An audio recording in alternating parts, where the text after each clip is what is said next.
It's like an inlay. Where are we going to? Well, I saw the fire trucks come by. And so it was hard getting on.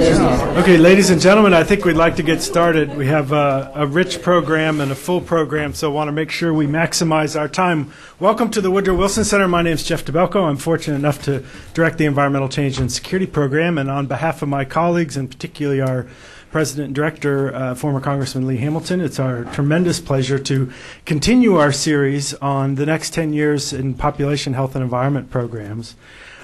With a set of presentations that really, I think, will give us some very valuable feedback.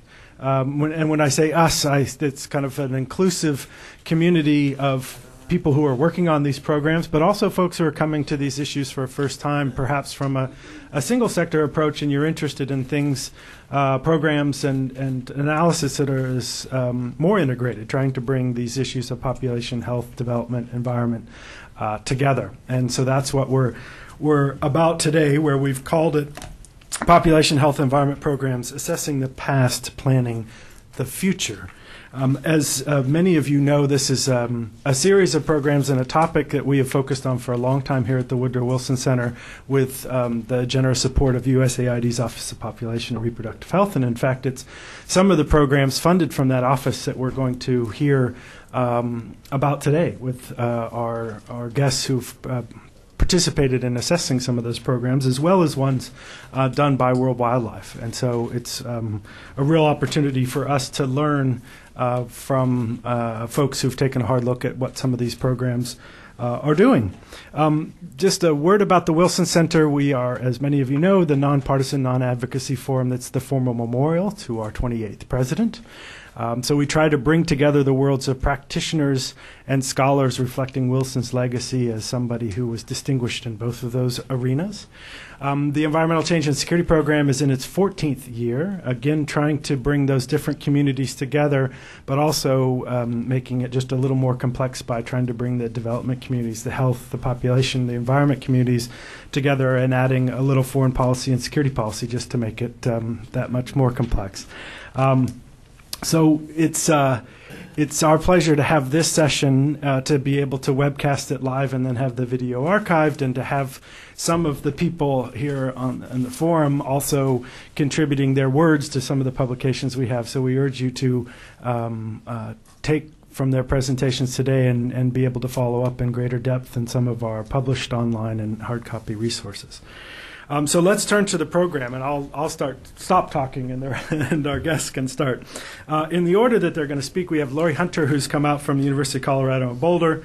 Lori is a professor there. I'll turn to the formal bio, though I'll really have you read them, and I'll keep these quite short. She's an associate professor of sociology and environmental studies at UC Boulder, and has really been on the academic analytical side, really looking at these issues for a long time, now in an editorial role in the journal focusing on these issues, one that we want to be sure people who are writing on this are sending their submissions to her, so we have strong academic work on this as well. And so it's terrific that Lori, as someone who's been participating in some of the field-based conferences and such, but also really contributing on the academic side, is here to join us and kick off the presentation. Next is John Pielemeier, who many of you have heard from this table and for we've had at the Wilson Center before. Someone who now is as a consultant is playing the role of kind of sharing his insights from a long career in development at USAID, including mission director in Brazil. And so it's terrific that John can again share his insights from some of the assessments he's done. Really somebody who's looked at a lot of these programs and been to a lot of these sites. And so it's terrific that John is here again. And then David Carr, who has focused on the World Wildlife programs and has conducted an assessment for them. It's terrific to have David here, I think, for the first time. We've certainly heard him in some other conferences, and so it's great to have him here finally at the Wilson Center. Also a contributor in the academic realm as associate professor in the Department of Geography at UC Santa Barbara. All these people who are sitting in very nice locations who are kind enough to come to Washington, nice California, and Colorado. Well, I don't know. It's awfully nice at UC Santa Barbara. Really nice here in Washington. Yeah, today it is. But anyway, so David is someone who has also kind of been on the road, seen some of these sites, writing assessment, and it's terrific. We work very closely with Judy Oglethorpe and Kara Honzak from WWF, and it's been terrific that they've been willing, and David's been willing to share their insights with us from their program development, and it really a tribute to them that they want this external feedback on their programs. So I'm going to turn the floor over to Lori, who's going to kick us off.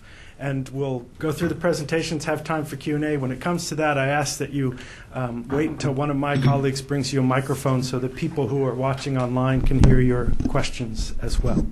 So, Lori, please, the floor is yours. Good morning, good afternoon, everyone, and thank you, Jeff, and thanks, Giv, and the rest of the folks at ECSP for putting this together. It's a pleasure to be here.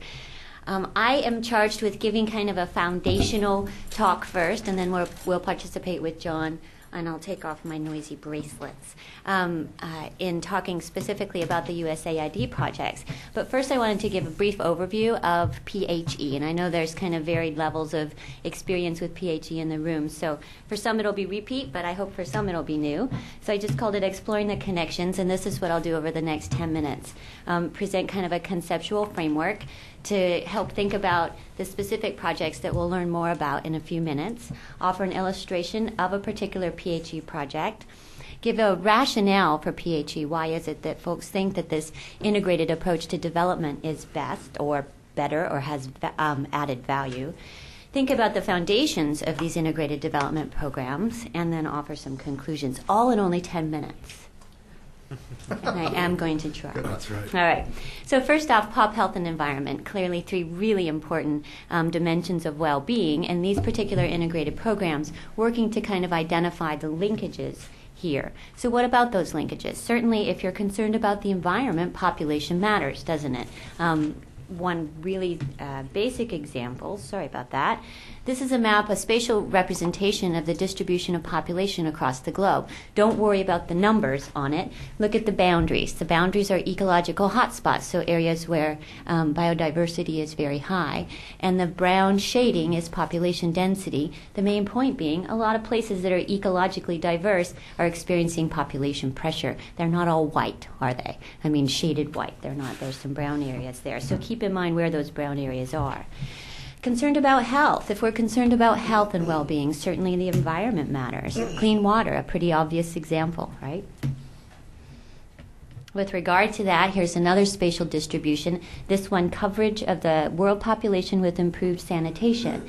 Look at the red and yellow, mustard yellow spots, and those are areas where 50 to 75% of the population doesn't have improved sanitation. So certainly issues there related to clean water.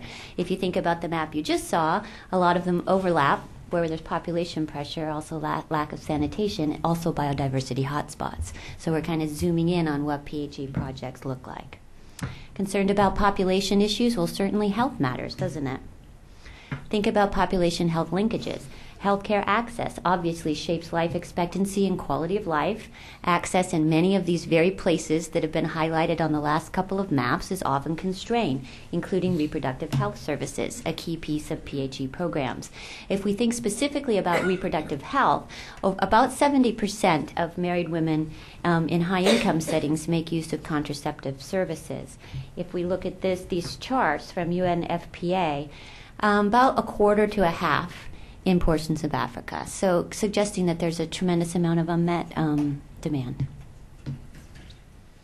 Reproductive health. With regard to reproductive health again, research reveals the benefits of women having a choice with regard to family planning. Benefits include improved maternal and infant health and expanded opportunities for women's education, employment, and social participation. That's a picture of a community health worker that we visited in Madagascar. I visited in Madagascar with a poster that she takes to educate women about family planning.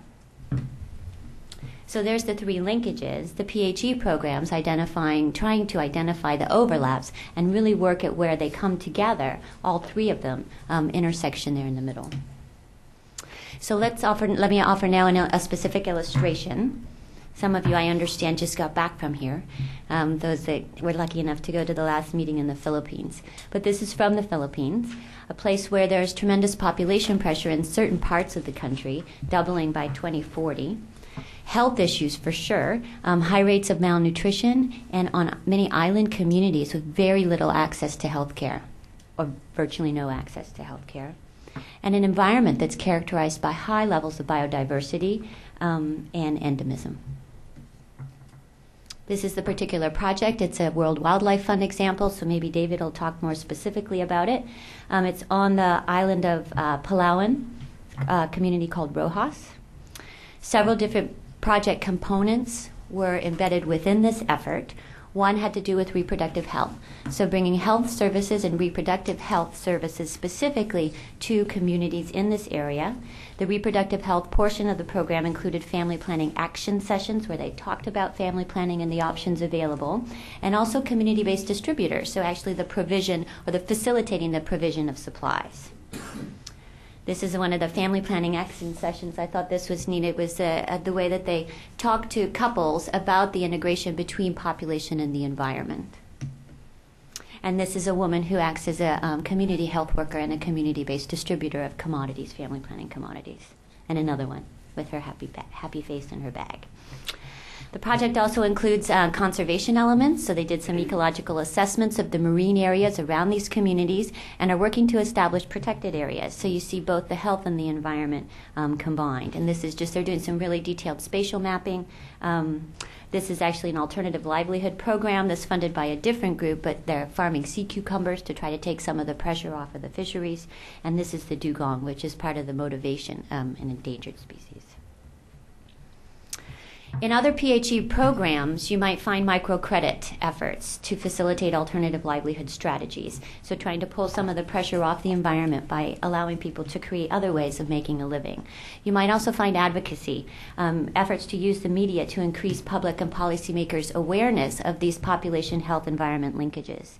You also find capacity building, efforts to increase collaboration among local groups to enhance local leadership capacity, and also research, my particular passion, integrating research into these endeavors to improve understanding of the linkages between these pop health and environment dimensions. So there's your illustration. Think now about the rationale. Why integrate these different components into these projects? And there's some really interesting hypotheses about the added value that's gained by bringing these different components together within an effort. Of course, you add value by addressing multiple community needs simultaneously, and in that way gain efficiencies in delivery.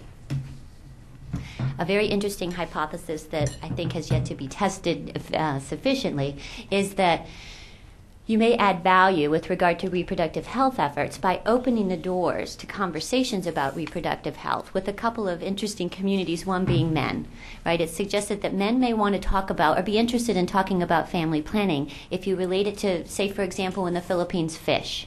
If men link the size of their family to the amount of time they have to spend fishing, they might be interested in thinking about how big their family is, right? So that's an interesting idea about linking the environmental context with conversations about family planning, and also to youth. And John will talk a little bit more about that.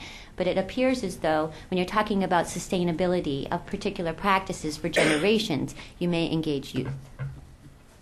As far as for conservation efforts, another hypothesis is that when women can better manage their childbearing, they may be better able to manage natural resources. So empowerment of women should have environmental gains. And healthy families might have longer-term visions. And of course, in the long run, population pressures might be reduced, which should have environmental gain.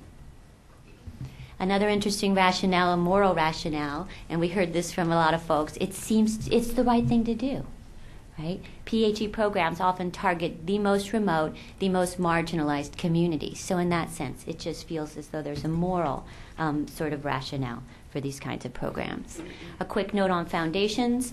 These aren't, didn't just come out of thin air. They are grounded in a history of a variety of different kinds of integrated programs. They have roots in the ICDP, the Integrated Conservation and Development Programs from the mid-'80s that brought together alternative livelihoods and conservation efforts. But of course, these things evolved in different ways across settings, across different contexts, across different organizations. But now we find PHE programs in this vein in several places and undertaken by several different organizations. On conclusions, so overall, they're community-based integrated programs that really try to identify these linkages across these three dimensions that really shape well-being, oftentimes focused on biodiversity hotspot areas, at least the USAID programs. The integration aims to add value to what would potentially be gained by single sector efforts, so gaining efficiencies by bringing together these different components. PHE programs can include advocacy, capacity building, and research, and there are a lot of lessons that could be learned from past integration efforts since these didn't just come out of thin air. There you go. There's a foundation. Thank you very much, Lori. Lori gave a presentation that had much of the same focus and organization in Addis Ababa in November, where a number of us were for East Africa conference. And we said, I think Gib said, terrific presentation, can you do it in half the time? And so thank you. How did I do? I'll do the same thing. So thank you very much. You certainly right? kept Okay. half the time, and you gave us the richness of that presentation. So we'll turn the floor over to John. I'd also like to point out that John and Lori's slides are available in the printout out front. Maybe one of my colleagues could grab those and bring them in. Came in early, So you may not have seen them there. may not have gotten them. So if you'd like to follow on, and, or at least on your way out, be sure to grab them so you can take home some of these the highlights. So John, why don't we turn the floor over to you? Thank you. And another reason to get this is I'm not going to talk to each of these slides because of the time constraints. So you'll be able to peruse them and see some points that I won't be making. So bonus material orally. outside. Right. All right.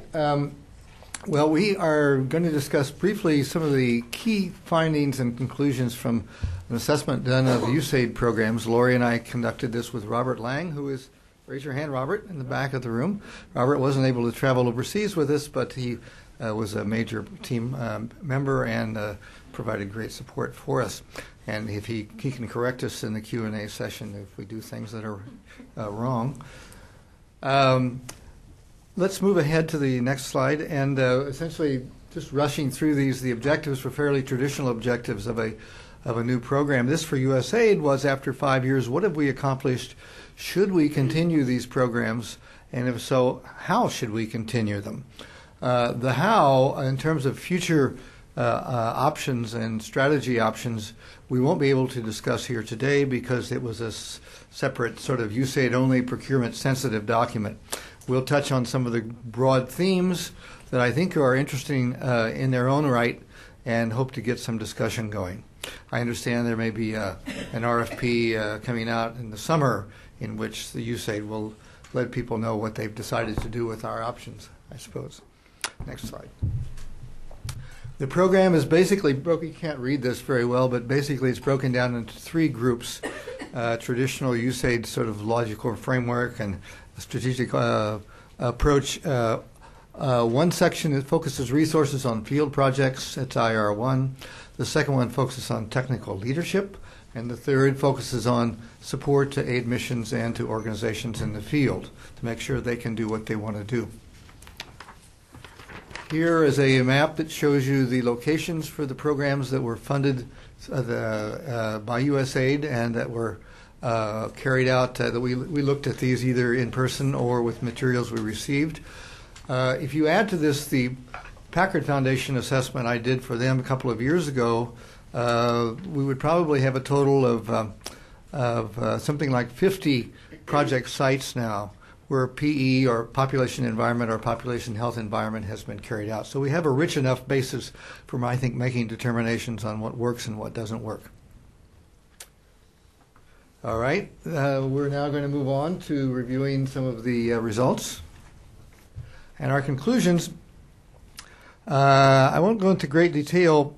First of all, in the Philippines especially, aid helps establish a gold standard, really high-quality programs carried out by Path Philippines and by SAVE the Children, that with a lot of money for pre-planning and for careful execution over several years have become essentially the gold standard models. You now have flowing from those programs training materials, manuals, training materials, examples of IEC materials, a whole vast array of materials that can be used by other projects. And they worked well, and that's why we call them the gold standard programs. USAID essentially added money to the Packard Foundation programs that initiated those activities. USAID has then encouraged other environmental organizations like the World Wildlife Fund, Conservation International, World Conservation Society, and others to become interested and involved and to have money available so they could test PHE programs. USAID has helped, the portfolio has helped expand the concept. For example, in Uganda, there's a program through a group called Conservation Through Public Health that works around Bwindi National Park, and they work with animals. And traditionally, they started working, they're veterinarians, and they started working with animals, and they realized that the animal diseases were coming from humans, many of them. Some of the human diseases were being transferred, tuberculosis and some scabies and similar problems were being transferred by humans to animals, and there's also the flow the other way. And so they've started an innovative program where they work with the populations around the park to deal with human and animal health issues as well as environment conservation. I think the overall finding from this last evaluation that's the most striking is the last point here, and there's a growing consensus, I think, that if you want to deal with remote areas, if you want to deal with populations around remote areas, you have to have a sort of multi-sector approach that may even go beyond population and environment and sometimes health. It often includes livelihoods. We find that most communities, if they want to start working with an organization, you need to show them some quick results.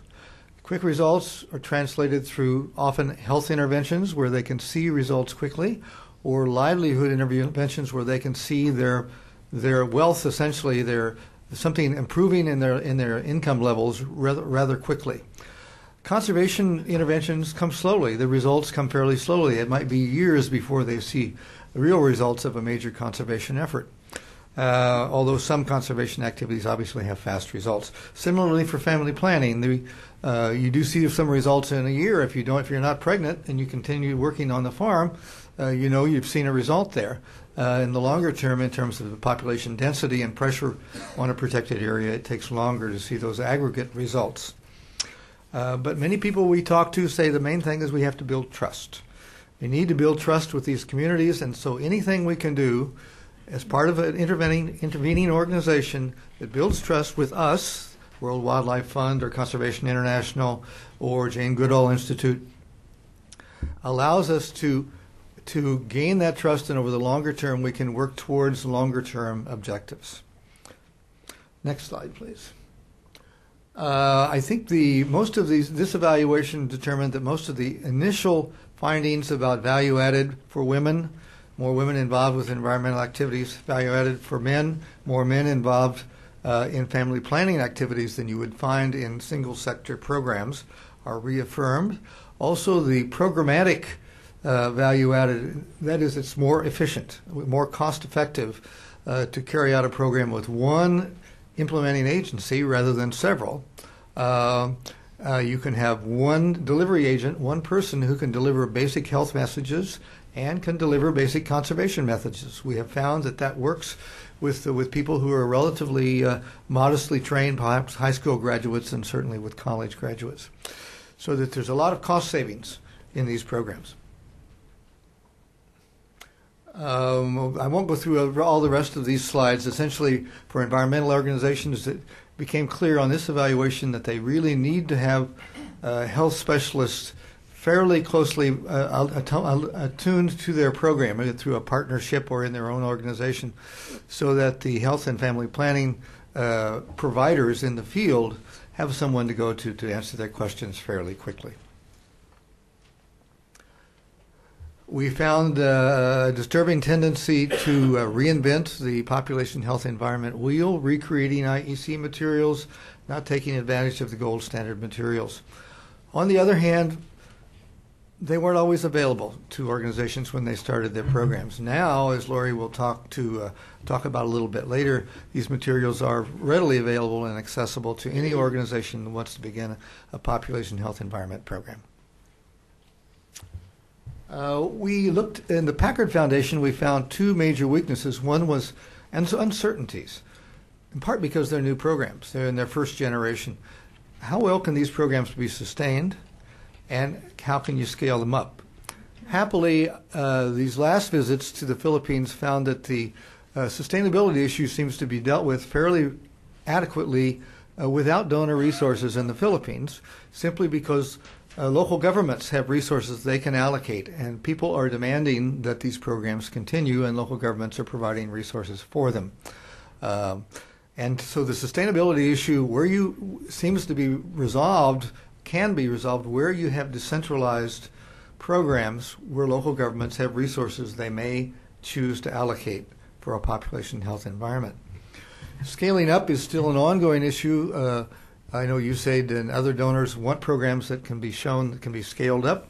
It's hard to, even though communities like these programs, implementing agencies like the programs, sectoral ministries don't like them because the environment ministry wants to do environment, the health ministry wants to do health.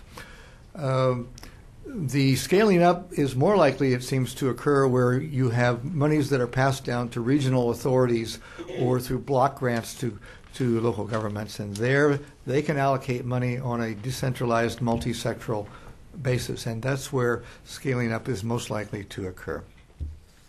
How much time do I have? Oh, you're doing fine. You guys are you're doing fine. All right. Next slide, please. Technical leadership. All right, we're going to turn to the next two sections of our assessment. Lori and Robert were responsible for, and Lori will present them. Okay. On the technical leadership part, if you remember back to that original framework, I wanted to revisit IR2, which I don't actually remember what was that intermediate result. I can't believe how many acronyms there are at USAID. But the IR2 is knowledge generated, communicated, and disseminated to improve understanding of PHE linkages. So it's really the generation of knowledge, the dissemination of knowledge, and kind of outreach with the community. So it's very different than the field projects that John just talked about. But our conclusions with regard to this, the technical leadership part, was that there's been a recent consolidation phase within the PHE community that, as John mentioned, has produced a tremendous number of really high-quality manuals, summaries of work that's gone on in the field, toolkits, analyses, and they've been consolidated into kind of a clearinghouse that's available on the web. And yeah, this is happening all over the place, but it's quite huge for the PHE community because in prior years there were scattered efforts across the globe in very remote areas by a wide variety of organizations, and so lessons learned weren't being really sufficiently shared, and now that capacity has been much improved. This group, ECSP, the Environmental Change and Security Project, the Population Reference Bureau, and World Wildlife Fund, have all been real key players, central players in the provision of technical leadership for the PHE community. Things like this forum, really. So creating a community, disseminating information, very important. Operations research has been part of the effort to generate knowledge with regard to some of the PHE linkages and the effectiveness of the different programs and whether or not there is in fact value added. That research has proven tremendously difficult to actually implement and create any kind of valid sort of empirical results. And yet, what has come of it begins to suggest that there is in fact value added, although additional work really does need to be done.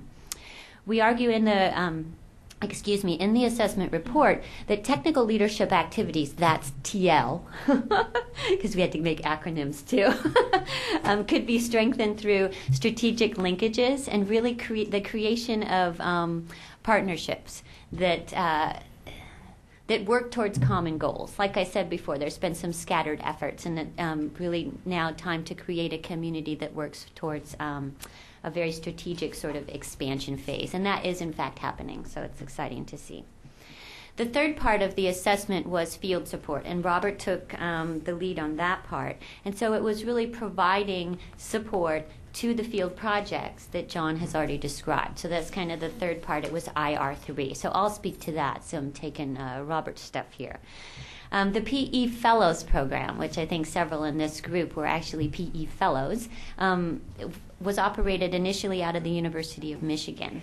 And we determined that it was a relatively inexpensive and effective way for TA as technical assistance and bringing young professionals to the PHE field. So the PE fellows were situated predominantly in the field, in field projects, but not entirely. I know there was one at the PRB as well. And it was a great way to introduce young folks to PHE, and many of whom who have stayed in the area as far as topical area. A group at CPC, not CPC, excuse me, well, they are embedded within the Carolina Population Center at the University of North Carolina at Chapel Hill, a group called Measure Evaluation, and they've made very important contributions to technical assistance in the PHE field through the recent completion of an M&E guide, Measure and Evaluation. So again, a toolkit that's really going to help generate comparable measures of effectiveness across programs, which heretofore have been unavailable.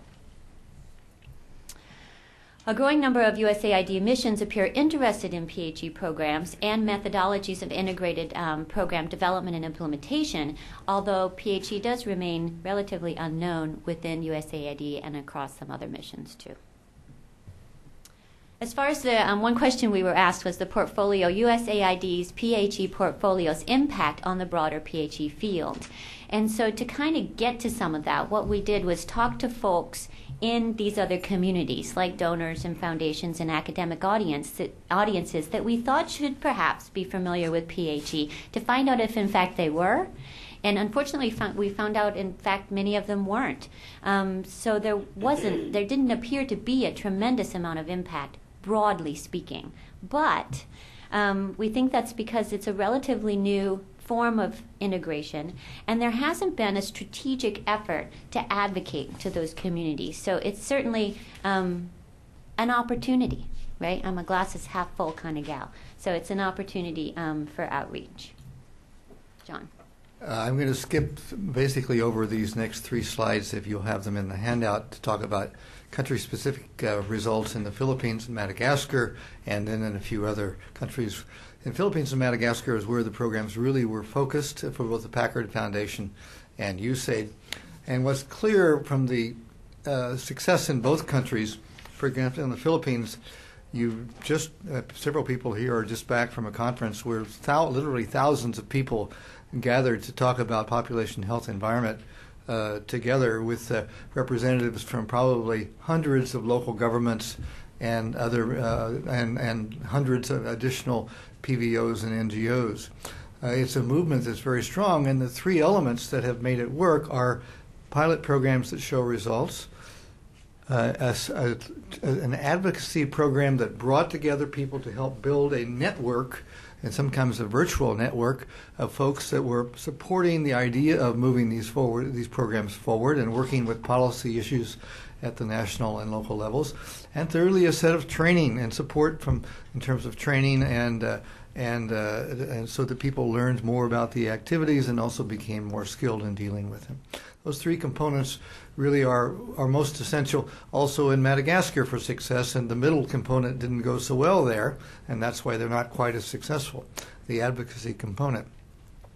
There are new efforts now in East Africa, a conference that was just carried out in December of last year to move PHE forward, and there's a great interest among 5 countries in East Africa in doing so.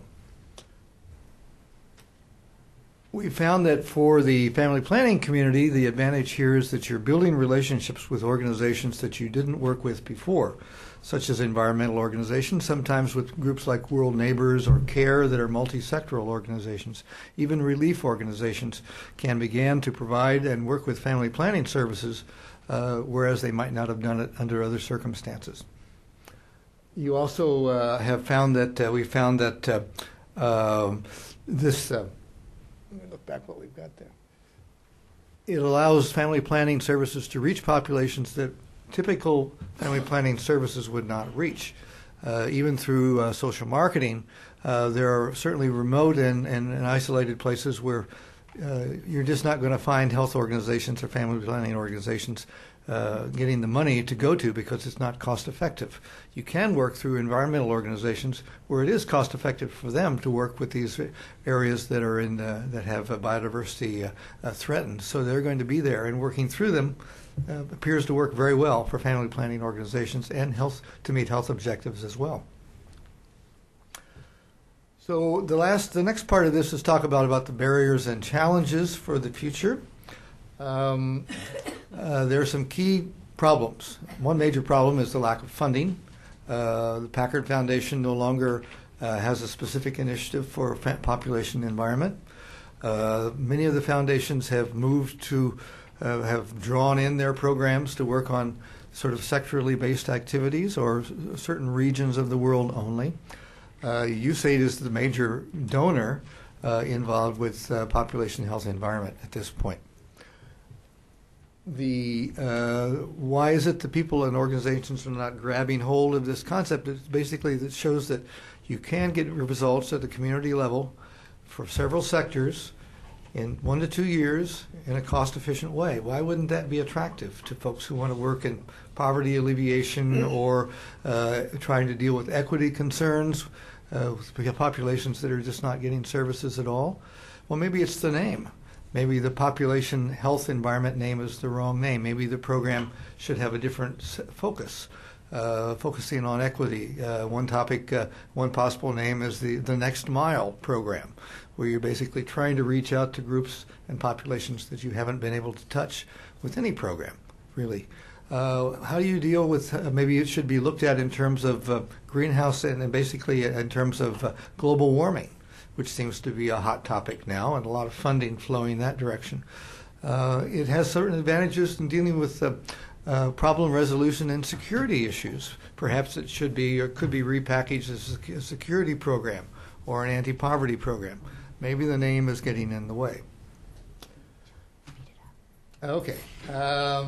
I will move forward. Essentially, the other constraints are outlined here.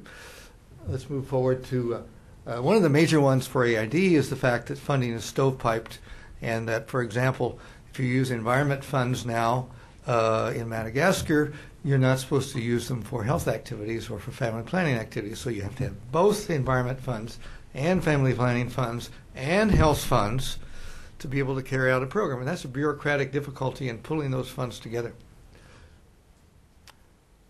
The opportunities relate to the use of the gold standard models. We're going to there's growing buy-in. A number of environmental organizations, especially field practitioners for environmental organizations, now say, we'd like to do this, we'd like to do this. When we're starting in a new area, we'd like to start with a health family planning intervention rather than a simple conservation intervention. We want to get trust from the people. We want to move forward, and we need an interdisciplinary sort of integrated program to do that. That's a real opportunity. There are other opportunities that are related to the decentralization in general of governments, where you have centralized governments and where you have the World Bank pushing money down to regions or to districts and saying, you manage this for your regional development plan, you manage this money for your district development plan. That allows those groups to more easily set up integrated multi-sectoral programs than if the money goes through a Ministry of Health or a Ministry of Environment. And that's all moving in the positive direction. We have a slide on where population health environment is most appropriate, and I won't talk to that. And then we finally have a goal on where we would like to, we would argue that the family planning, the population health environment program should go over the long term. When do you feel you've been successful? And these are some of the, I think if you had these bullets established and met over the next 5 years or 10 years, one could feel fairly comfortable that you had been successful. Now, I've gone over clearly and taken some of David's time. Thank you. David, turn the floor over to you. Thank you, John. Thank you, Lori. But it is a strong argument for, as John said, picking up the slides, because you can get some more of the details that Lori and John didn't have time to address specifically.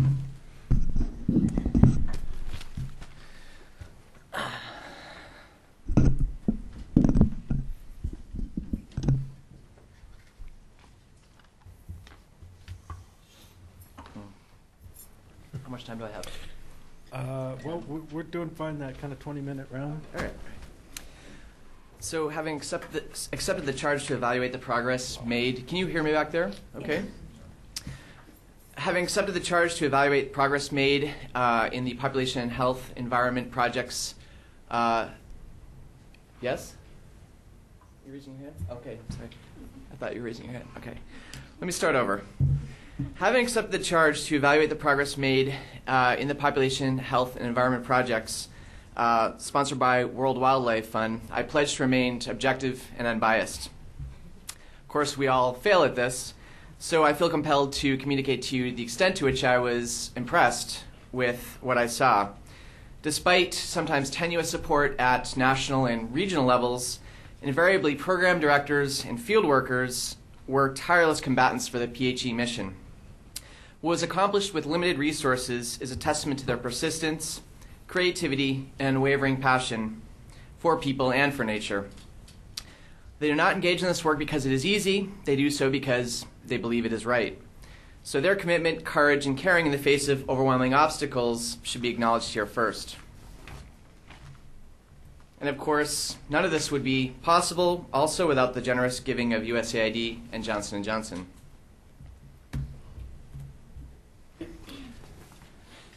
So what is PHE? Lori and John have talked in some depth about this. So what I'll move on to is the where and the why there. The World Wildlife Fund PHE sites are located where other ones are located as well. The focus here is on where the human environment penumbra is in dynamic flux, where human populations swell most rapidly, suffer most desperately, and depend most directly upon and impact most profoundly some of the richest forest and marine ecosystems on Earth. This has research and policy implications in regards to, first of all, demography and urbanization. It seems like we're all talking about urbanization and aging. We no longer are talking about fertility and population growth. And indeed, going forward over the next several decades, all of the Earth's population growth, net growth, will occur only in the world's most poor cities. However, this growth will be happening concomitantly with remaining very high fertility where? In the most remote areas on the planet, precisely in those areas with remaining ecosystems to protect. This also has implications then for funding directions and development assistance. There has been for decades an economic bias towards and an investment bias towards urban areas. The idea being that there's more bang for the buck in urban areas. I think that what we found here is are results that challenge this notion.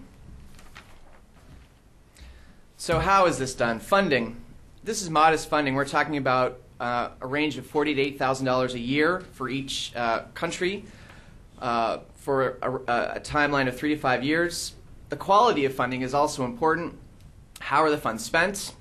I'll get into some of that later. And what are the sources of the funding? And with the sources of funding, what are the relative constraints? How do we do this evaluation? So, as you can see here, there are diverse land and seascapes, and they're very diverse also not only geographically but and spatially. They range from 80 to 20,000 square kilometers. In these areas, on a whirlwind tour of several weeks, WWF Community Conservation Director Judy Oglethorpe and I had employed several methodologies. First, we held focus meetings at the village level in several villages in each of these sites. We had individual meetings with randomly in households with men and women. Judy did the women, I did the men. We had small focus groups with men and women separately. And lastly, much of this data comes from a culling of the monitoring data from the different sites. So let me now briefly address some of the background data findings that we have. Much of this is culled from extant monitoring results. Some of that also was, I'm mixing also some of the results with our own fieldwork. So the populations in these sites range from 10 to 50,000, with one notable exception, and that is Quirimbas National Park in northern Mozambique. had many more people. They also range in terms of number of villages from 7 to 30. Again, this was an exception in Quirimbas. There were over 100 villages. This was very important in terms of how effective the programs were. When you have a similar funding level, but you have an order of magnitude larger area, number of people, and number of villages, it is not doable. What was doable, what we were able to see that was a cost-effective and viable, was an order of magnitude of, say, 5 to 35 villages and target population of 10 to 50,000 at an order of magnitude of around $40,000 to $80,000 a year. Once you got into the range of Quirimbas, it was an interesting case study as an anomaly, as an outlier. There were a lot of logistic issues in really trying to effectively implement these programs. Another thing is diverse about these areas is where they are in demographic and development transitions. So based on focus group meetings we had, Judy and I conducted, we compiled a desired family size in these areas. And as you can see, they range from 2.5 in the Philippines to as high as 8 in the Central African Republic. What does this great range of demographic future indicators have for PHE implementation? Anyone want to gander a guess? We're talking about ecological hotspots in remote areas, yet within these areas, we have a variation that is nearly as great as we see globally in terms of desired family size. Well, I think this has very rich implications for how these programs are implemented. May I ask a question? Yes? What do you define as family? Are you including different generations or only one or two parents and just children? This is family size, so with with the family as well, nuclear family size. Yeah. How many children? Oh, that's right. I'm sorry. That's right. This is how many. We asked how many children they feel is an ideal number, and I should have said that. That's right. Thank you, Judy. You're asking in groups of women collectively? Yes. And were the answers the same in the groups of women collectively, or when you also did focus groups or when you actually did individual interviews? We asked this at the in small focus groups with men and women separately. How many women each? How many women when women were giving you the answers on which you based your data? Yep. What was the size of the group?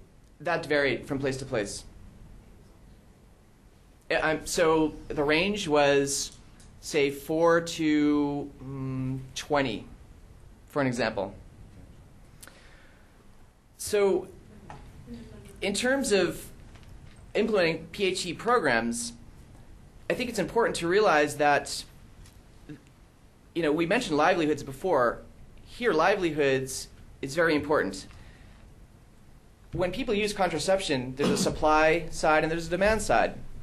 If you don't have the demand side existing, supply can be moot. Now, of course, supply can create or stimulate demand, but nonetheless, if there is not, I will repeat, demand, supply is largely moot. If you have a desired family size of 6, 7, 8, which is what we have in half of these sites, if you do not have a socioeconomic level and other conditions that enable demand to increase, education, women's empowerment, more developed economies in general, then just simply supplying contraception may largely fail. And here also there is a difference between funding sources. Johnson & Johnson was largely flexible in using the funds for population health and or environment writ large, whereas USAID funds were largely restricted to contraception, maternal child health, family planning.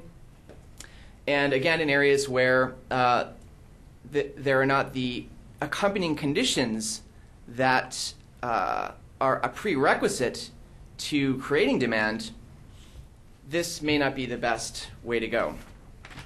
In other words, livelihoods may come first, or at the very least, may need to be, or it may behoove programs to implement livelihoods in tandem with population health and environment interventions. Ecosystem threats. Threats to ecosystems in these areas were diverse, but I think this is overplayed in the PHE community. We can still distill these threats, it seems, at least in the places that I visited, to 5. Illegal fishing, fuelwood collection, extensive agriculture, poaching.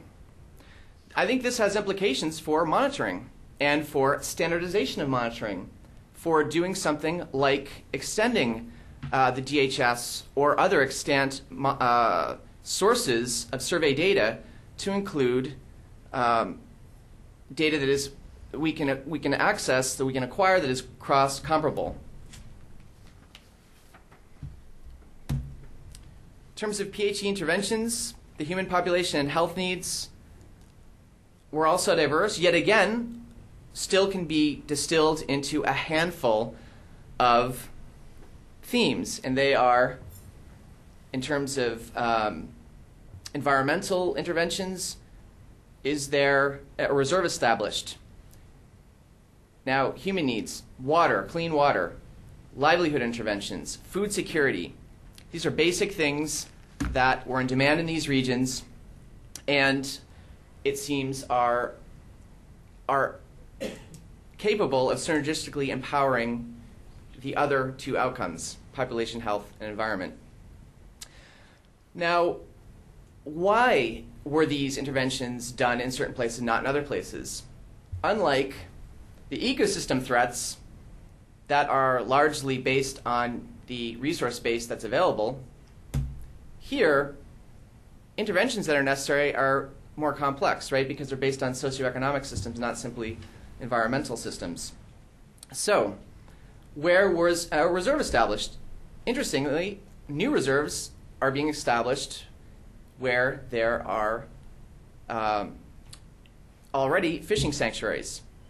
Why there? Well, again, back to livelihoods. They work. People can see, often within months, and certainly in each case, an N of 3, but still, in my observations in these 3 places, it is quite visible that within a couple of years, fish catch goes way up, not only in the reserve, not only adjacent to the reserve, but also sometimes even several kilometers away. Now, what about food security as another example? Food security is is a greater priority in areas. This is also very much correlated with where the desired family size and fertility is high, not surprisingly. But not necessarily, because again, we're talking about socio-political systems. So sure, in Central African Republic, you have food security interventions, but in Madagascar, you don't. Is it that people in the spiny forests of Madagascar really are more food secure than in CAR? I'm not as convinced that that's the case as that simply the more flexible funding provided by J&J and also funds from Europe enabled food security interventions to happen in CAR and disallowed them or prevented them from happening in the spiny forest, where funds were restricted by USAID mandate to family planning. So what has changed in these areas since PHE implementation has commenced? Contraceptive prevalence among women of reproductive age is a good sort of short-term indicator of future population change. We see variable but notable changes, as you can see here. A couple of qualitative caveats here that are important. You see Madagascar, 6% to 12%. Wow, that's a doubling. That seems fantastic, right? Well, you know, we are starting at a very low base, so, I mean, just numerically things work this way. When you have a low base, it's easier to double them. But also, I question how much more this will grow in Madagascar. Conversely, the Philippines, more modest growth, 32 to 33%, but I actually expect that CPR will grow dramatically there. Why? Because in Madagascar, As I mentioned before, we're dealing with an area that is extremely poor, lacks many of the conditions necessary for to match basic human needs, firstly, and secondly, as this relates to population, therefore, lacks the conditions that largely form a prerequisite to stimulating demand for contraception. And currently, with USAID funds, we do not have sufficient livelihood interventions here, and this needs to either this is something that needs to be complemented with existing funds, or we need to rethink how PHE is ideated, perhaps from Washington. In the Philippines, we see modest changes, but there are a couple of qualifiers here. First, several years before WWF implemented PHE programs here, USAID was working in the region and contraception was free. At that time, so a few years before '06, there was actually a 50% CPR rate. When people had to pay for them, it plummeted to a third. However, I think it's amazing that actually CPR has increased, even that it's modestly, given that people have to pay for them. Here, the conditions are in place in terms of livelihoods, better women's education, etc., for CPR to increase more dramatically. And there's local buy-in in that people are paying for them, so they have to really want to use them. In terms of health outcomes, certain health outcomes are really clearly measurable here. And we can not only see, first of all, some of the interventions that are kind of an early proxy. Well, you need to train people to help, okay, things like that. That does not necessarily mean a health outcome, but they are sort of establishing the framework, building the framework necessary for the outcomes to ultimately succeed. We see that, but then we also, in just a short time period, see that there has been successes in actual health outcomes. So, for example, in Kenya, you see a number of community-based distributors or CBDs trained. Early part of the project grew by 17 to 46. And along with that, you see the number of children immunized has increased dramatically. Actually, the number is over, they claim, 100%. How is this possible? Because they're actually now not only able to immunize the people in the reserve area in Kenya, but they're actually now immunizing people outside of the area. They're right on the Somali border. There have been poor Somalis who have come over the border, and they are also receiving immunizations. So they're actually treating even more than those in their target population. Cameroon, pit latrines are built for sanitation. This has taken off like wildfire. This is, I don't have time to show, this stuff is just replete and rich with examples that I don't have time to share here. But just briefly, in Cameroon, people were taught how to build pit latrines, and in doing so, they were taught to train others to do so. And this grew like, it really mushroomed from village to village, where there's actually a competition to how many pit latrines can be built. And so this was a highly successful program. And in the months following this rapid buildup of pit latrines, the local hospital reported that the percentage of children under 5 with diarrhea had been reduced from 7% to 1.4%. Now, why is this important? When we talk about health in the developing world and we talk about life expectancy, what are we really talking about? Think about age distribution. Are we talking about people like us surviving or being healthy? Not really. We're talking about babies and young children. If you talk about the difference between the life expectancy in Mali and Niger and the life expectancy in Canada and the US, say the 30s, low 40s to 70s, low 80s, it is almost entirely because of the heavy weighting we have in our mean from people dying under the age of 5, many of them between the age of 0 and 1. Most of these deaths can be prevented at pennies or dollars to the child. And quite simply, so doing things like this, when we have these interventions, we can see very rapidly, actually, positive outcomes in reducing mortality. In terms of environmental outcomes, I can only give some of the examples here. Similarly to the health outcomes, we can see that not only have there been interventions that have helped to conserve extant habitat, things such as in Kenya, the number of turtle nests reported, and an increase also in the percent reported by community members. Very positive outcome here, where initially WWF was paying people to report turtles. The payment was lowered. Now there's no longer a payment, yet the reporting has increased. That is an example of people buying into the PHE message.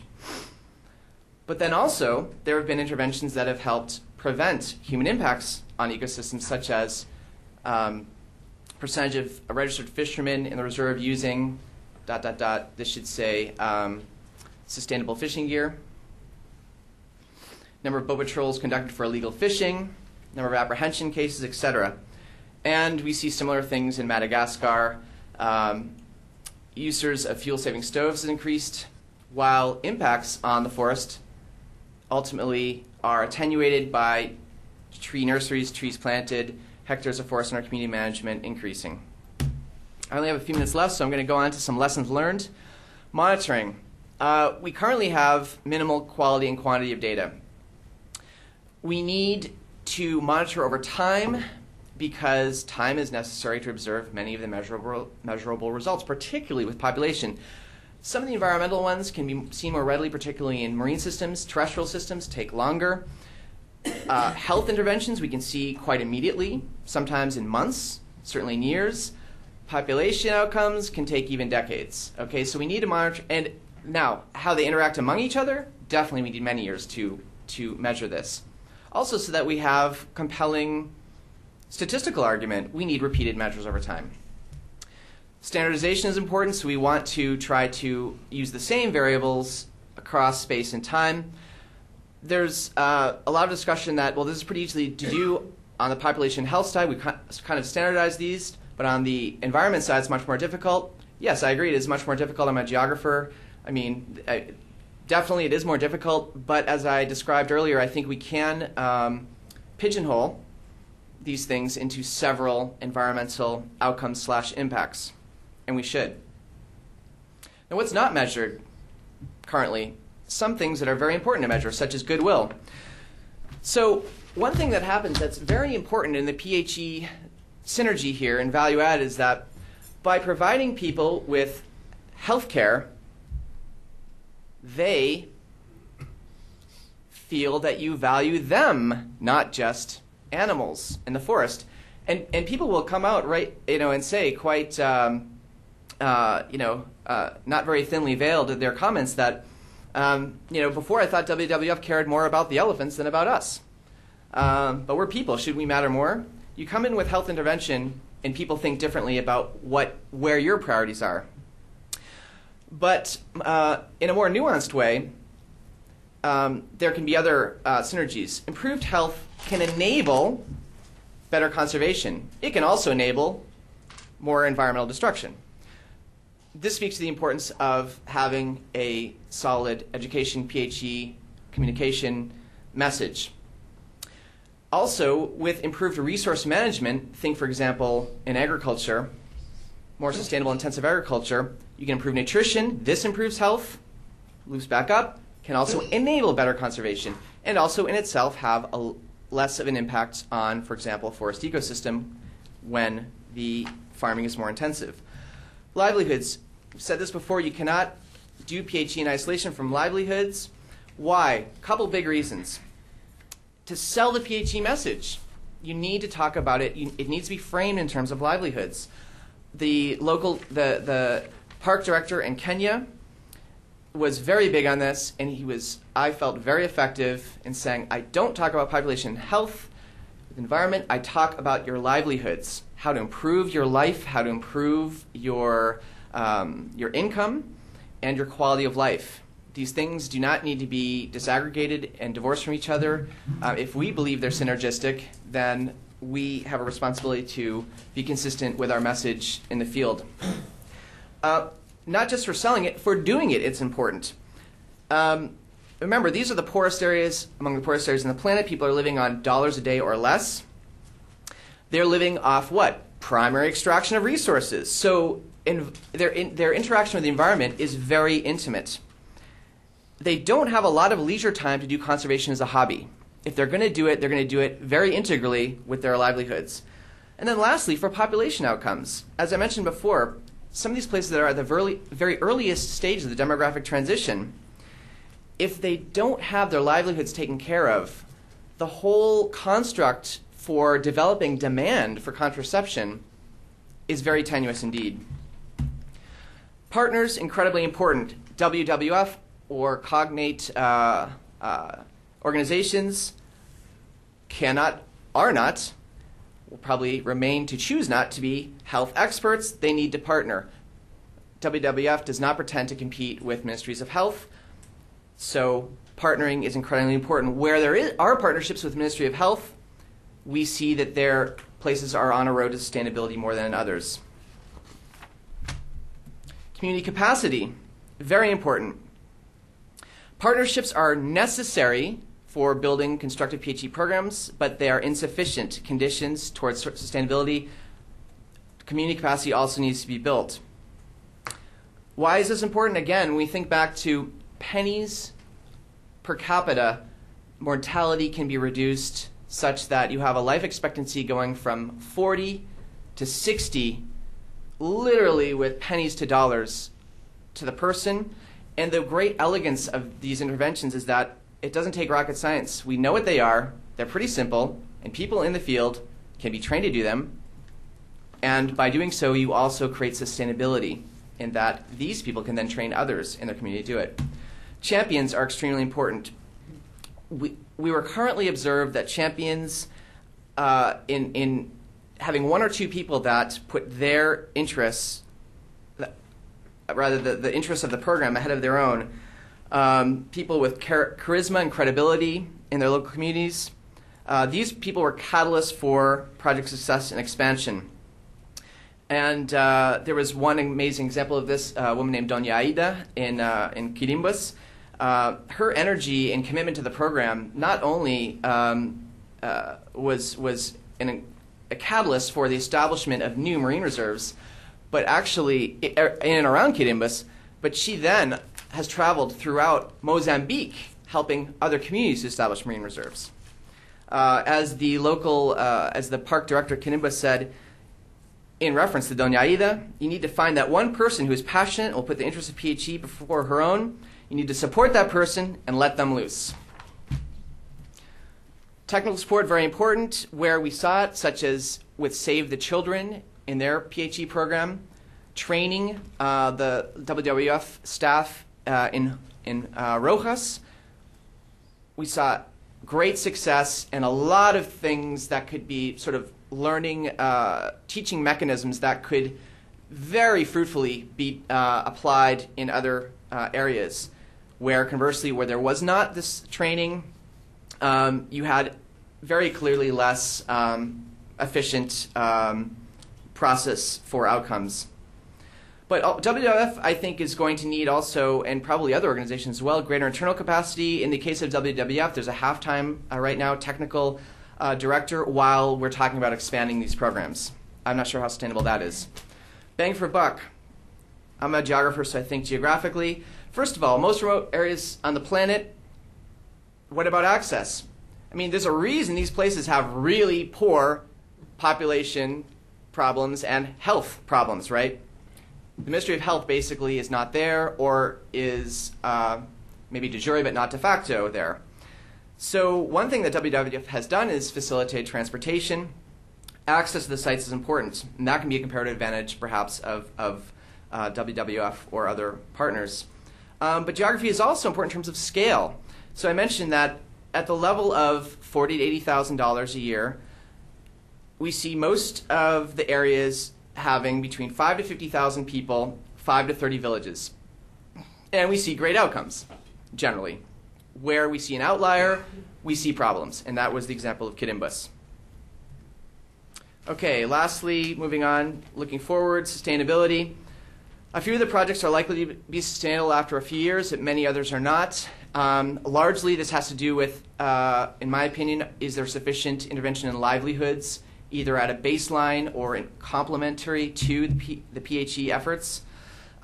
This needs to be done at various scales. At the household level, you need sufficient human, logistical, transportation, capital, and volition to behave consistent with the PHE message. You need, at the village level, volunteers, trained health volunteers, midwives, conservation regulators, and advocates. The site level, you need sustained health partner presence. The regional level, you need sustained government institutional support. Microcredit funds have been very successful because they have enabled in a very direct way, but also provided, encouraged buy-in of local ownership in the process. Just to conclude, kind of back of the envelope estimation, about 50 cents to $5 per head per capita was the investment in these sites. Well, the achievements that I think we've observed here challenge a couple of dominant paradigms. One is, and I mentioned these earlier in the talk. So I think it challenges the paradigm of population growth in cities, and so focusing our gaze on this issue and attendant health and environment problems there. But what about these remote areas where the demographic transition and accompanying development transitions have, in many cases, scarcely begun? And therefore, I think this challenges the orthodox development model of achieving greatest yield on investments by focusing predominantly on urban areas. Thank you. Merci, obrigado, salamat, asante. Okay, terrific. Thank you very much, David. Well, thank you, all three of you. And I should say, we appreciate you getting through an awful lot of material in a constrained amount of time. We do have, as you mentioned, both Judy and Robert here who are integral to the assessments and such. So I will urge them to be very proactive in participating in the discussions as we throw it open for discussion. And as I indicated before, would like you to use one of the microphones that Rachel or Karen will bring to you so our folks online can hear the questions as well. So let me ask first, Judy or Robert, anything that you'd like to add, or would you like to jump in once we're in, have other questions? Give you first opportunity. No? Okay, we'll go straight to questions then. Who would like to kick us off in that respect? Yes, down Karen right here at the end of the table. And if you could let us know who you are as well, please. Thanks. Ellen, is it on? Yeah. Ellen Raphael, Resources for the Future. Maybe it's not on. Sorry. Get you one that actually works, eh? Okay, thanks. Yeah, that I can tell. I'm Helen Raphael, Resources for the Future. I'm just wondering, given in many of these less developed parts of the world, the conflicts and competition between different tribal groups and even religions in certain locations, even up to out-and-out warfare and genocide and so forth. I'm wondering whether you don't find that there's opposition to your programs for family planning, say, among the leadership of the tribal groups or the religious groups, again, opposition to reducing population growth, but instead wanting the population of their particular group to grow faster than the population of other groups. That's one question. I can wait and ask another after other people have asked questions. Perfect. How do we want to handle it? Well, I can try to answer a little bit. I'm not sure that most of the areas where these programs particularly were carried out, I don't think you had a lot of that conflict. I can think of the Middle East, where you do obviously see that in growth rates in Palestine and the Gaza Strip. But I think in general, in most of these regions, a lot of leaders have found that they don't need someone else to impinge upon their land to have a land scarcity issue. They already have a land scarcity issue, and therefore they see the need to reduce the number of people utilizing that land, and family planning is a way to do that. Where you have other populations coming in, it'd be more it would be more conflictive. I know one Conservation International site in the Philippines that there are some issues of in-migration and indigenous people trying to protect themselves. And you want to speak to that? Do you have any points on the conflict there? No, that would be one. The other, Judy, would you or David say anything about the Kenya-Somali border issue and how at least some of the conflict may have constrained your ability to operate?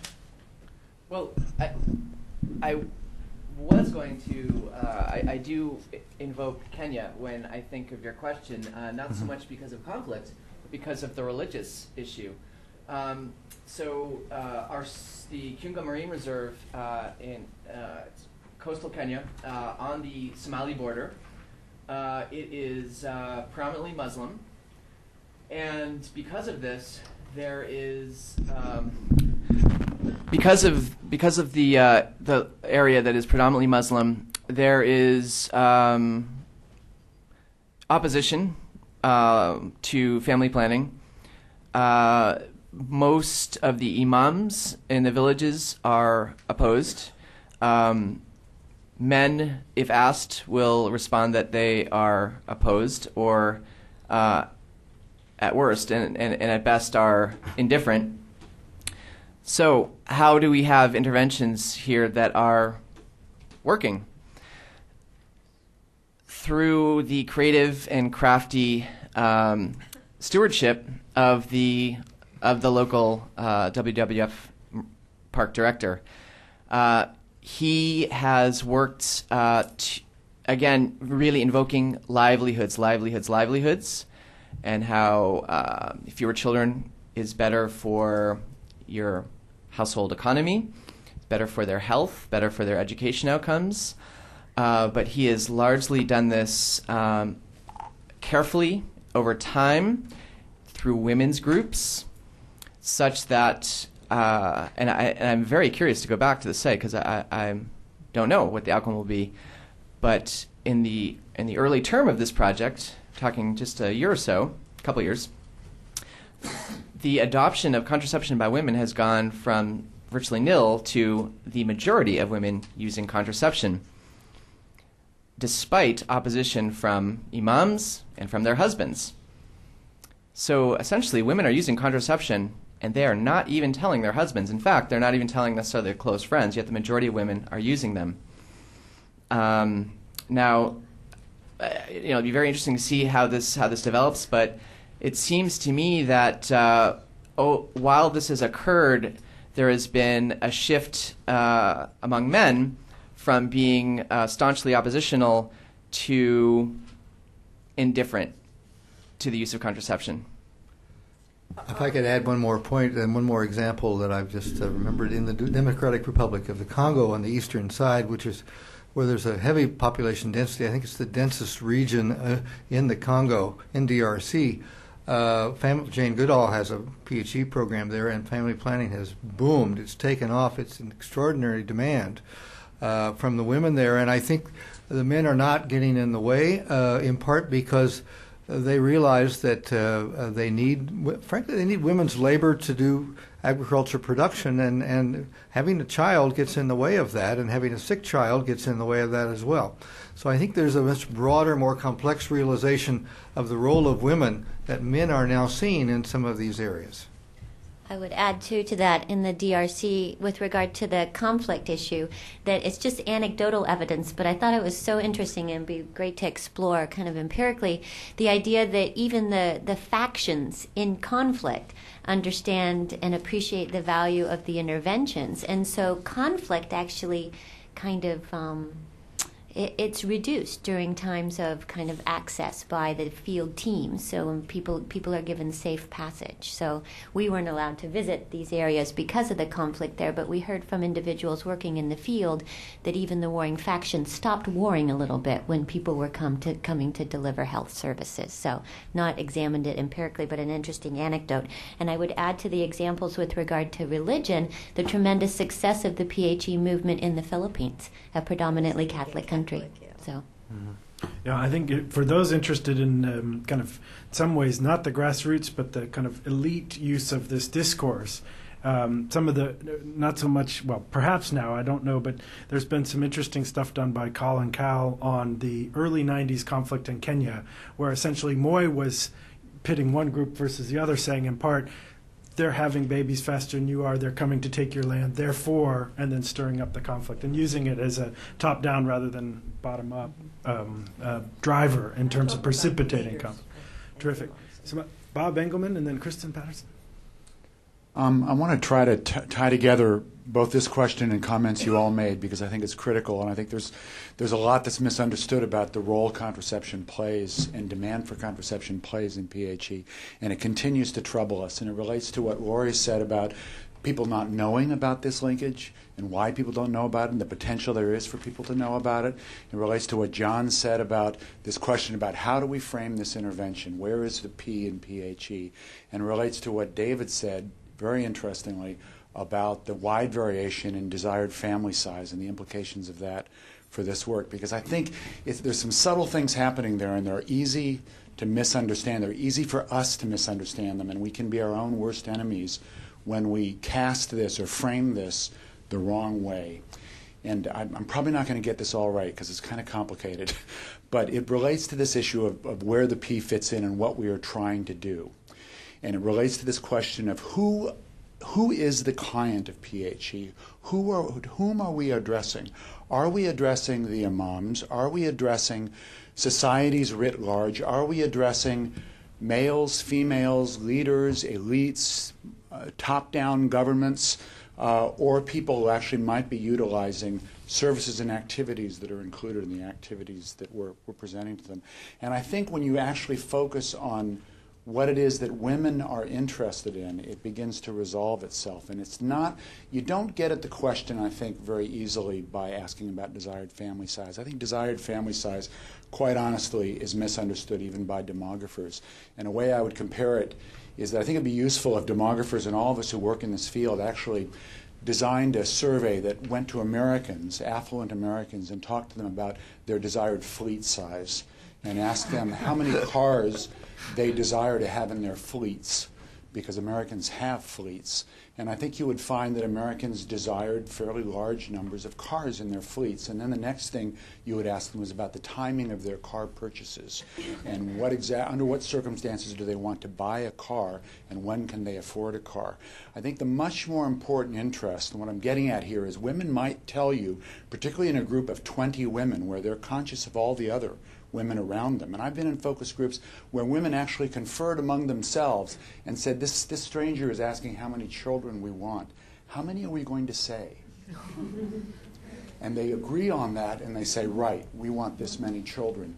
What you really want to be getting at is, at the individual level of women, do they want the capacity to time their reproduction or not? And I think even when you find groups where the desired family size, quote unquote, is very high, women will also tell you that they're having children too early, too often, and they can't afford the children that they're having. And they would like the capacity, although they would like to have someday, in an ideal world, when they're wealthy and they've found the right guy and their husband gets off his rear end and gets to work, they would like to have 8 children. But right now, they would really like to have the capacity to decide when to be pregnant and when not to be pregnant. And when you put it at that level, it begins to look different. And I think we need to get this understood, because in combining PHE and presenting it to potential donors and to audiences, we are talking a lot about reducing population growth and this whole issue of how many children do people want and should they be allowed to have that many children. And I think it's probably the wrong way to go about it, and we'd be better off, while not abandoning population altogether, because it's very linked to what's happening here, if we simply tried to place it more in a reproductive health and a sexual and reproductive health and rights framework, we'd still end up at the same place, short and long term. I'm convinced. I think we'd get there sooner, but it would be more framed around agenda items that I think many more people could engage in than we're trying to reduce population growth. And we won't be able to do that if people say their desired family size is 8, so we should leave those people alone. The issue is access to reproductive health care in remote rural areas where it is rare to non-existent, and that's what needs to be improved. May I please add something very important to Okay, that from my two-finger- own personal life? Okay, if it's quick. Yeah. I'm 80 years old this year, and 62 years ago, when I was 18 and about to get married, fortunately I lived in Manhattan, and my mother took me to the Sanger Clinic. Now, the Sanger Clinic was technically, legally illegal, and in fact, contraception didn't become legal, I think, until the 1950s, wasn't it, in the United States itself, selling contraceptives over the counter. And many of you may not remember that. You're too young. But I had to sneak into the Sanger Clinic and hope that I wouldn't be attacked. And my mother arranged for me to get, contraception. But it was terribly hard, even in the United States in those times.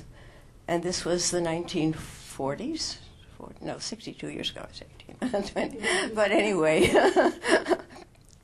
anyway, I'm trying to say that if the leadership of one kind or another, religious or political, doesn't want contraception, no matter what the women say they want or would like to sneak out and get, the dispensers of contraception are going to be attacked and prevented from dispensing it, just the way backstreet abortions were available but very secretive in the United States when my mother had her abortion in the 1930s.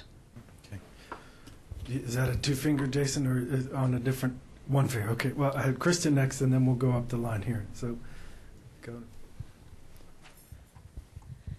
I had just one point, and then I'll get to my question. My point was that I urge everyone just to not generalize that, certain religions or certain groups of people do or don't support family planning, because, as we all know, it depends on the certain country and the certain type of religion and the individual group of people, because in my experience in working in Africa, there are certainly plenty of Muslim countries and Muslim regions where people wholeheartedly support family planning if they could only get access to it. And I think the same is true of all other religions. And America was against it even. Yeah, okay. But and my question was, especially in the USAID presentation, I didn't see a lot of numbers.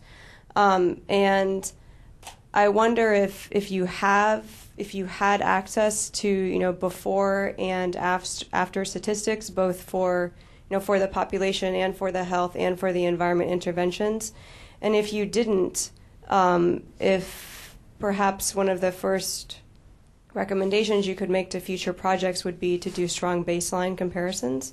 And the second part of that question is, were you able to say definitively for both the USAID and the WWF evaluations, yes, it was our interventions that made a difference, not all of the other projects that were operating in the same region? I know from my experience in Madagascar, occasionally you would operate in one commune or one region where there actually weren't other development actors there, but that it was very rare for that to be the case. And so it's very hard to say that you were the difference in raising the contraceptive prevalency rate.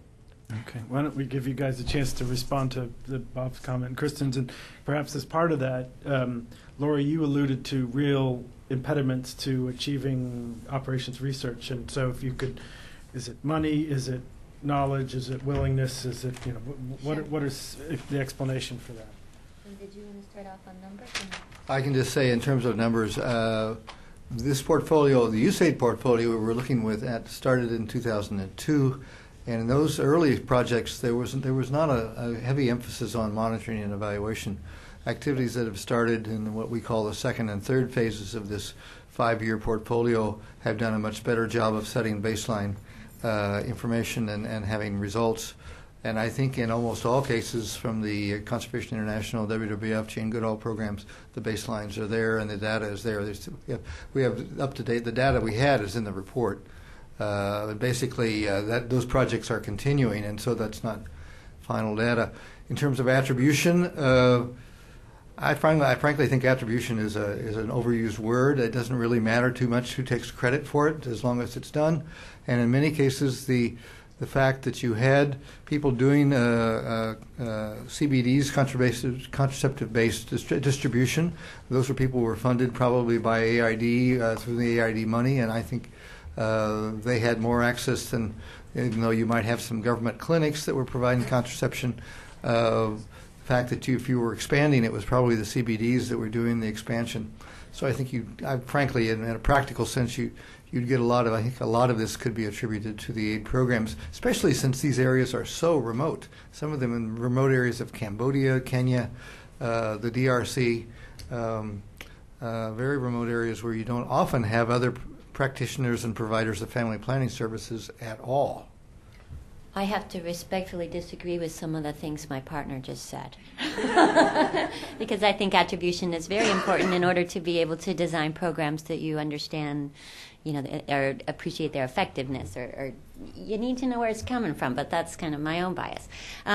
So 2 things. I'd like to respond to Bob's, and I think that you are absolutely right. Reproductive health might be the priority issue, but for particular audiences. And I think it really depends on the audience you're speaking to. Different donors have different priorities, and WWF, for example, would want different kinds of data, perhaps, than reproductive health or CPR data. They might want to prioritize environmental outcomes for their donors. So I think part of it is understanding the variety of mechanisms that are resulting in the variety of outcomes and tailoring the message to the audience to which you're speaking. But not to negate the importance of reproductive health, of course, that's central, but of particular interest to particular groups. With regard to research, I think the problem has been the complexity of the issues, which is part of what John is certainly talking about, how to measure the different pathways that these changes are the product of, right, and the way that they all interact. In the field, I think it's logistically been very difficult to undertake research, partly related to what Kirsten is saying too, that they're in the places where research was attempted, other interventions came in. So how then do you attribute any kind of outcome to the particular interventions you are interested in studying? I think that research could be designed in the future in ways that are with more simple designs, where the output would still be of use, but the projects themselves would be much more manageable. So I think that would be a way of the future.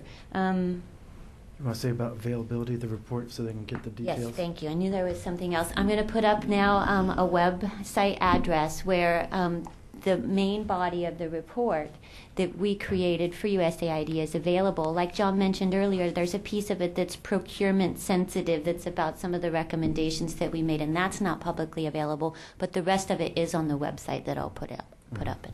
And we'll have it at the Wilson Center website as well, with the summary of this meeting and the video and such. So David? Yeah, I'll just respond briefly to each of the points, each as I'm able to remember them. I liked what Bob said quite a lot, just sort of turning the table on how we think about doing research. And, it goes back to the old, IPAT equation, which we might make fun of its simplicity. But I think, it was an important, move forward from the simple sort of Malthusian position, what's our position in the world? What is our ultimate outcome? As Bob mentioned, whom are we serving? If we agree on the ethical imperative for the entire world to have at least new babies who are born, to have equal opportunity to education and to jobs, etc., and decent health care and a decent life, and let's say that if we were to agree that that level would be at the poverty line of the U.S.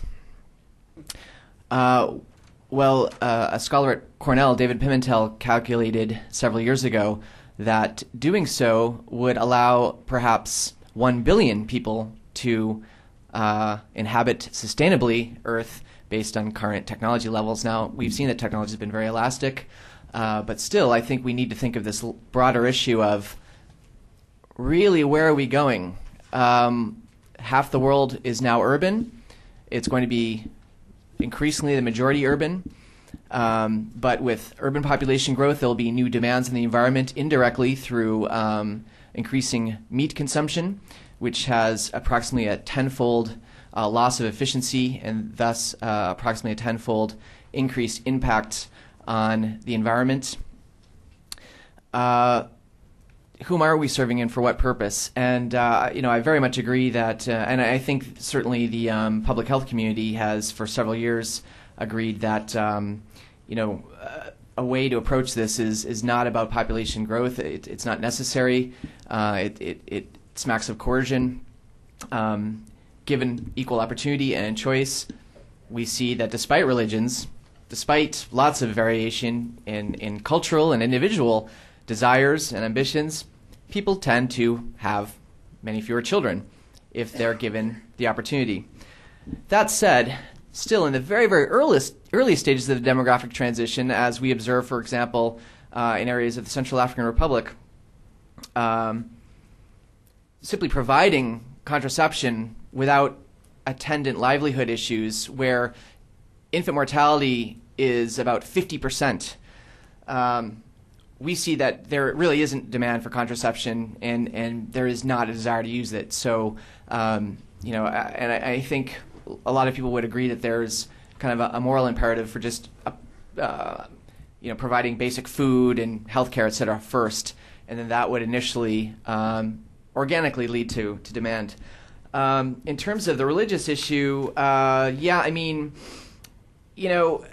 think a lot of is made of this, but we have to remember that globally, I think there are maybe 2 nations in the world that are pro-natalist, or rather not anti-natalist, that don't support, to some level, family planning programs. All right, so I think one of them might be Saudi Arabia. What is the Philippines? Philippines is basically, I don't know, I wouldn't say pro-natalist, but it does not allow for official interesting provision of nonetheless, we still see recurrently across space and over time that when certain enabling conditions are present in terms of women's empowerment, education, socioeconomic conditions, etc., people choose to have fewer kids. Look at Catholic Spain and Italy that have a total fertility rate of approximately 1. In terms of the issue of somebody asked about how can you tell that your interventions led to any of these outcomes. You can't. The simple answer is you absolutely cannot. This is, doing this is social science. It's not physical science. We can't foist experimental design on people. We can try to mimic it through doing a good survey design. Where we try to include all pertinent variables and try to hold them constant across space and over time with repeated measures. And I think that's what we need to do a better job of. Okay, terrific. Why don't we capture a couple more, and then we'll give you guys a final chance. So start, Jason, just work down the row. Okay.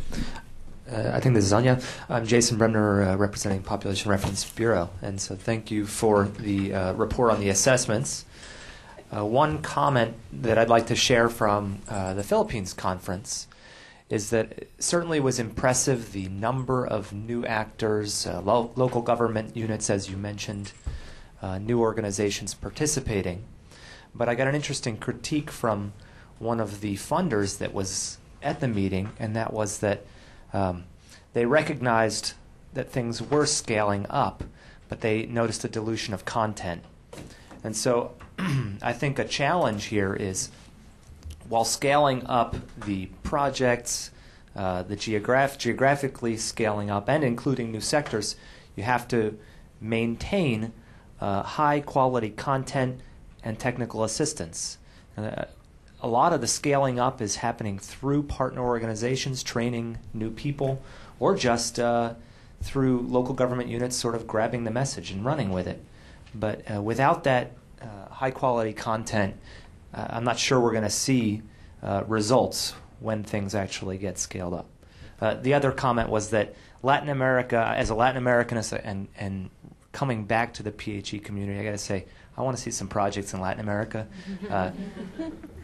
Just because the contraceptive prevalence rate or the total fertility rate in Latin America is higher than these other areas doesn't mean that there are a lot of remote communities near important environmental areas that are certainly not at that same level of use. Thanks. Hey, Jason, if you could just hand it to the gentleman. Hi, Raphael Heller, independent consultant. A question especially for Dr. Carr, and it may be too early to tell, but I'm curious if where you see livelihoods increasing, is there any reverse migration back from the cities? Or is that likely to happen? That's a very interesting question. David, unfortunately, we're close to the end of the time, so I just want to capture the ones, and then we'll Oh, give you a chance sorry. to. Sorry, No yeah. problem. I just want to make sure everyone who has a question gets a chance to throw it out there, and then you guys can divide and conquer. I am Patricia Pielemeier at Georgetown University, and I have a question on the evaluation side and the communities that David was mentioning in the program in Kenya, Madagascar.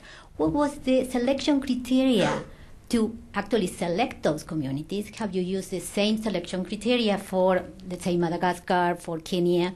And the other thing that I think we can put on the floor here when we talk about the outreach component, the scaling up, how have you exposed or convinced, if you wanted to say, the people from both sides, the environmental from the health area? Let's say when you work in the field, those things are very much interrelated, and we here see that. How do you see that working in the field? How do you expose one to the other? How do you scale up that with this strata of people who are working at the same time later on with the grassroots? Okay. Where was the next? Okay, we have Janet over here. So, you go, Janet? Janet Edmond with Conservation International. I think this is great, the way these two presentations have complemented each other. And I think it's great that livelihoods is coming to the forefront as a way to link these things better. But I didn't see anything so far about how to measure that and how we should go forward on that. So I wondered if you guys have any thoughts on that. Terrific. Okay, I think, Judy, you've been quiet. Would you like to add anything since you're so knowledgeable about this? Rob? Okay, well, okay, terrific. Well, we'll just know that. Well, maybe we should ask you to answer the second question on how communities were chosen, at least for your I have a program. third question, actually, about scaling up and bringing together health and environment Yeah. It's a very partners, practical because field-related we're not questions. implementers, we're assessors, and Yeah. so we haven't been involved directly with the organizations that are doing that scaling up. Okay, so how did WWF select its sites? It's a very good question, and there were various filters. One was which are the countries where USAID has population programs, and that was kind of our first filter. And then the second filter I put on it was where does WWF work? So we looked for the overlaps there. And then I think that gave us, I can't remember how many countries, but then I went to my colleagues in those countries and I said, hey, look, we have the opportunity of some funding for population health environment work. Do you have population issues there? I knew there were environmental issues, that was why we were working there. But do you have issues where there is, the areas where you're working in, is there a high rate of population growth? Is there heavy population pressure on natural resources that is tipping it over the edge? It's unsustainable. Is this one of the biggest threats that you're seeing to this area?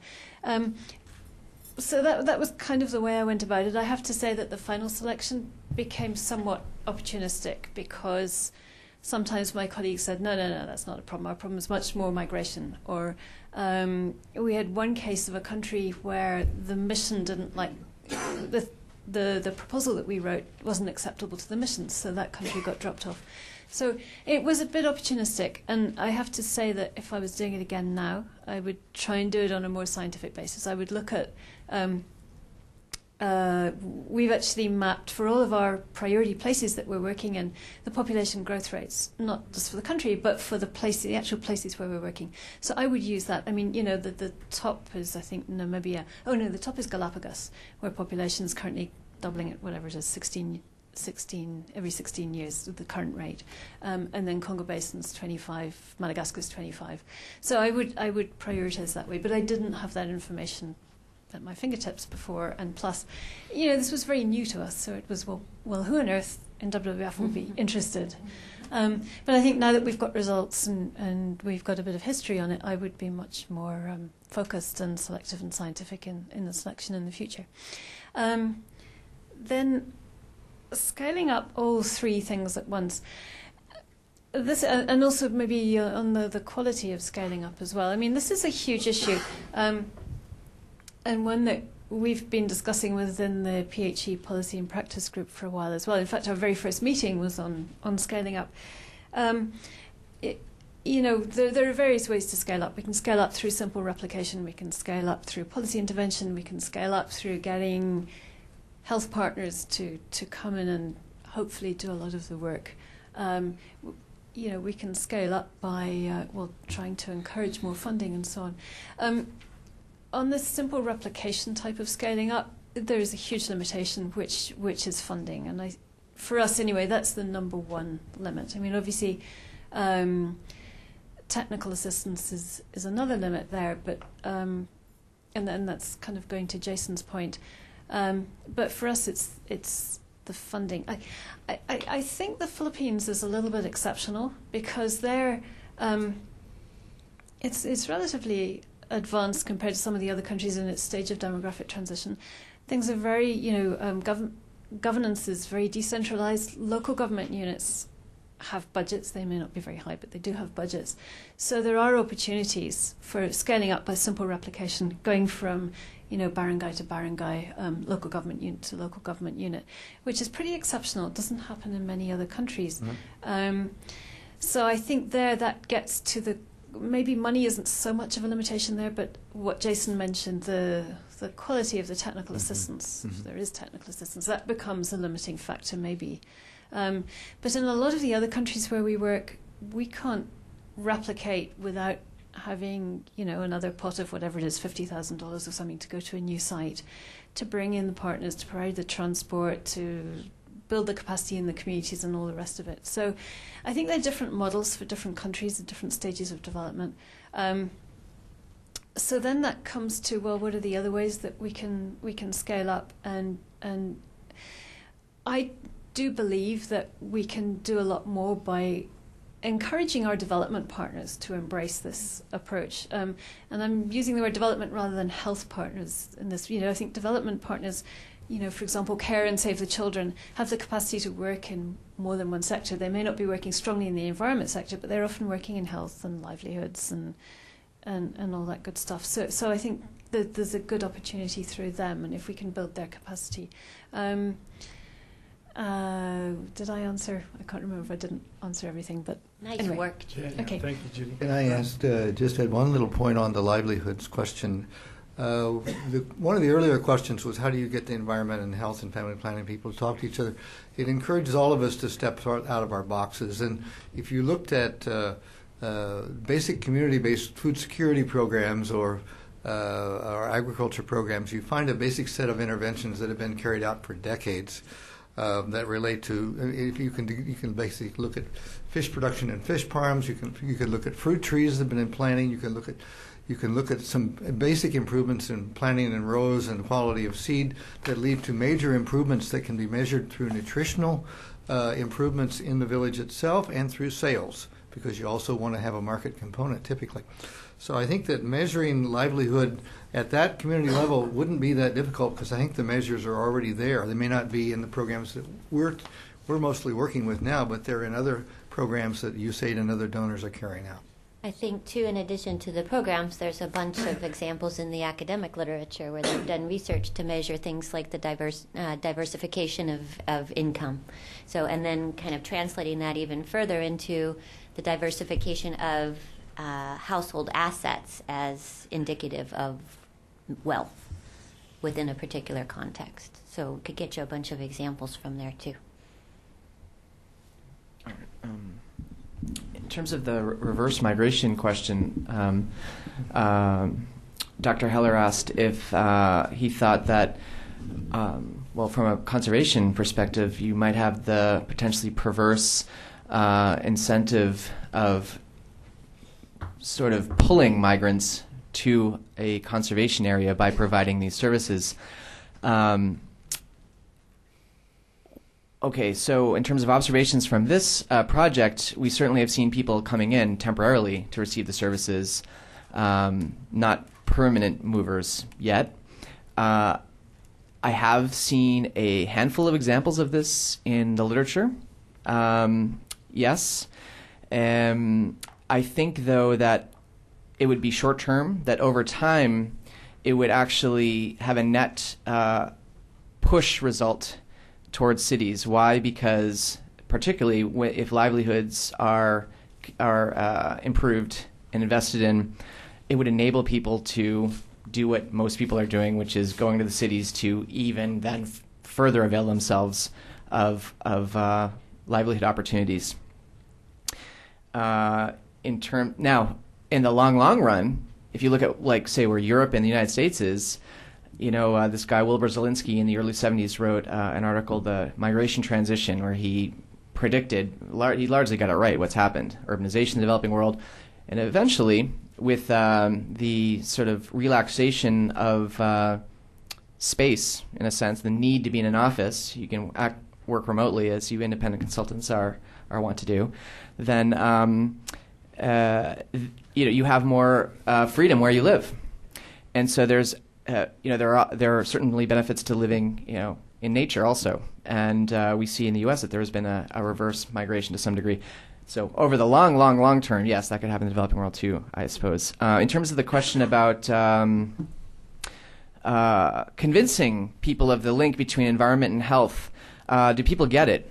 That's a very interesting question. I sense that, again, referring just to the evaluation here, that some places did a much better job than others in communicating and sort of a synergistic PHE message that was effective, that people got. Often that message was conveyed through participatory means. For example, Save the Children in the Philippines. We're on an island here, right? And they put this little green sort of piece of paper, and they have a friend stand on it, then they have another friend, then they have another friend, and they say, how do you feel? And with a couple friends, they say, I feel good, I have a friend now, I have another friend. But you keep putting all these people on this piece of paper, and how do you feel now? Well, we're really all crunched together. And so it makes it very explicit to them. Things like this that are participatory in nature. And so there can be better communication among the different sites on sort of how to convey this message. Who did get it? Interestingly, it seemed that there was kind of this bimodal distribution that I didn't necessarily expect, where you had sort of the people that got it the most tended to be the people actually implementing in the field, the partners implementing in the field, the local park directors.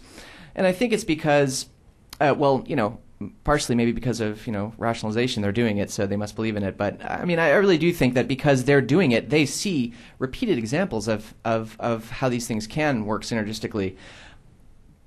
The individuals who are the recipients of these interventions, there was a varied understanding. So again, where there was a very good job done with a message conveyance, such as in the Philippines, where they're partnering with Save the Children, invariably people got it. Where that wasn't the case, a lot of times people were, say, okay, we'll help you identify these this rare species of frog because you're giving me health care. It's just a direct barter system. They didn't see it. And then, so the bimodal, the other people who didn't get it necessarily were the regional and national directors who have lots on their plate, and particularly if they're, working in conservation and they have been trained in conservation, their background, and this is what they have, multiple projects on their plate, dealing with conservation. They have a hard time wrapping their head around how the P and the H are going to be engaged in this. Okay, thank you, David. Thank you all very much. It's been terrifically rich. We've gone over a few minutes, but I appreciate all of the strong interventions from the floor as well as from the podium, so to speak. Interesting that we heard time and time again the focus on livelihoods, and I think that's part of our challenge to make that more explicit in our discussions. I think that comes through very, very clearly. And so I want to thank you all, suggest that you can find not only some of the things that we're talking about here in the reports and the assessments online here at this website, at the Wilson Center website. We have some of the M&E guides that have been mentioned. They're going to be out on the table, so if you don't have those yet, I urge you to pick them up, as well as some of the other kind of supporting publications. I know both the folks here, but also Judy Oglethorpe at WWF, Heather Diagnos, who, if she weren't in Madagascar working on these issues, would be here from as a point person at USAID. If you have additional feedback and thoughts that have been prompted either by these or on the topic generally, I know they're very keen to get it, as is really this kind of community that's come together to work on these issues. So we urge you to share your thoughts and share your feedback, and look forward to seeing you back here next month for the next installment of this session. So thank you very much.